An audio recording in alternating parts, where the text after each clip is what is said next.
Prophet Muhammad, peace be upon him, was the last and final messenger. I started my talk by quoting a verse from the glorious Qur'an, from Surah Ahzab, chapter number 33, verse number 40, which says, "Ma kana Muhammadun aba ahadim min rijalikum walakin Rasulullah wa khatamun nabiyyin wa kana Allahu bi kulli shay'in alima." Muhammad, peace be upon him, is not the father of any of you men, but he is the messenger of Allah, and he is the seal of the prophets. Allah is all-knowing, full of knowledge. Because Prophet Muhammad, peace be upon him, was the last and final messenger of Almighty God, he was not sent only for the Muslims or only for the Arabs. Allah says in the Quran, in Surah Anbiya, chapter number 21, verse number 107, "Wama arsalnaka illa rahmatan lil alameen." We have sent thee not but as a mercy to all the worlds, as a mercy to all the creatures, as a mercy to the whole of humanity. Allah repeats the message in Surah Sabah, chapter number 34, verse number 28. "Wama arsalnaka illa kafatan linnas bashira wa nazira." We have sent thee not but as a universal messenger, giving glad tidings and warning them against sin. But most of the human beings yet do not know. Because Prophet Muhammad, peace be upon him, was the last and final messenger, and no other messenger, no other prophet is going to come after him, that's the reason he was not sent only for the Muslims or for the Arabs, he was sent for the whole of humankind. We Muslims, because we believe that the glorious Quran is the word of Allah subhanahu wa ta'ala, is the last and final revelation of Almighty God, whatever the Quran says, we believe. That's why we also believe that Prophet Muhammad, peace be upon him, is the last and final messenger, and we also believe that he was sent for the whole of humankind. But most of the non-Muslims in general, they do not believe that the Quran is the word of God. That's the reason they may not agree that Prophet Muhammad, peace be upon him, is the last and final messenger of God and was sent for the whole of humanity. That's the reason, to convince the non-Muslims, I'm taking the help and guidance of one of the verses of the Quran, which I consider as the master key for dawah, for conveying the message to the non-Muslims. Allah says in Surah Al-Imran, chapter number 3, verse number 64, "Ta'alaw ila kalmatin sawa'im bainana wa bainakum." Come to common terms as between us and you. When we are speaking with different types of people, the best way is, as the Quran says, come to common terms as between us and you. So let us analyze what do the various religious world scriptures have to speak about Prophet Muhammad, peace be upon him. So the non-Muslims, if they believe in these scriptures, which they follow, if it's mentioned in the scriptures, if they consider it to be the word of God, then they have to even believe in the message of these scriptures. Let us first discuss Prophet Muhammad, peace be upon him, in the Hindu scriptures. The Hindu scriptures can be broadly divided into two categories: the Shrutis and the Smritis. Shruti means that which is revealed, which is understood, which is heard. The Shruti, according to the Hindu scholars, is considered to be the word of God.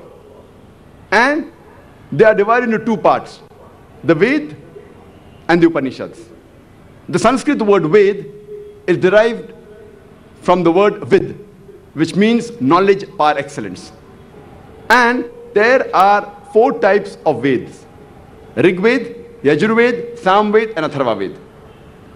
Though exactly when did these Veds come into existence is not known.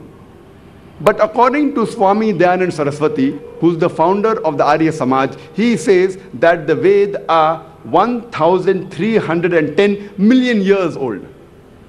But the majority of the Hindu scholars, they say that the Veds are approximately 4,000 years old. In which part of the world did it first come is not known. Who was the person to whom it was first given is not known. In spite of all these ambiguities, it is yet considered to be the word of God, and it is the most authentic and the most highest scriptures amongst all the Hindu scriptures. The next in authority are the Upanishads, derived from the Sanskrit word upa, which means near. Ni matlab down, shad matlab sit, sitting down near. When the pupils and students sat next to the teacher to acquire knowledge, it's called as Upanishad, which means knowledge which removes ignorance. There are more than 200 Upanishads, but the Indian culture gives a figure of 108, out of which some are picked up as the principal Upanishads. Some have picked up 10, some 12. Sri Radhakrishan has picked up 18 and written a book, the principal Upanishads. The next type of scriptures are the Smritis. Smriti means that which is remembered. It means memory. The Hindu scholars say Smritis are scriptures written by human beings, by rishis, and they are next after the Shruti. The Shrutis are higher than the Smritis. They are also called as Dharma Shastra because they tell how a life should be led by an individual, by the community, and by the society. One of the most important Smriti is the Purana. Purana means ancient. It talks about the stories of deities, about the creation of the universe, about literature. And Maharishi Vyas has compiled the Puranas into 18 voluminous parts. One of the most important Puranas is called as the Bhavishya Purana. Bhavishya means future. This Purana speaks about the future. And it's mentioned in Bhavishya Purana, Parva 3, Khand 3, Adhyay 3, Shlokas 5 to 8.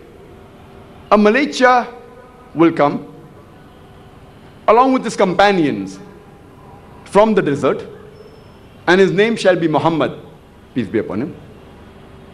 And Raja Bhoj will give this Mahadev Arab a bath in the Panchgarh and will welcome him with honor and address him with reverence and say, "O pride of humankind, you have created a great force to fight against the evil people."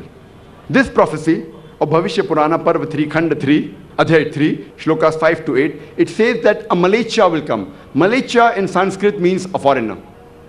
He will come along with his companions, talking about the Sahabas, from a Marusthal. Marusthal in Sanskrit means a sandy tract or a desert.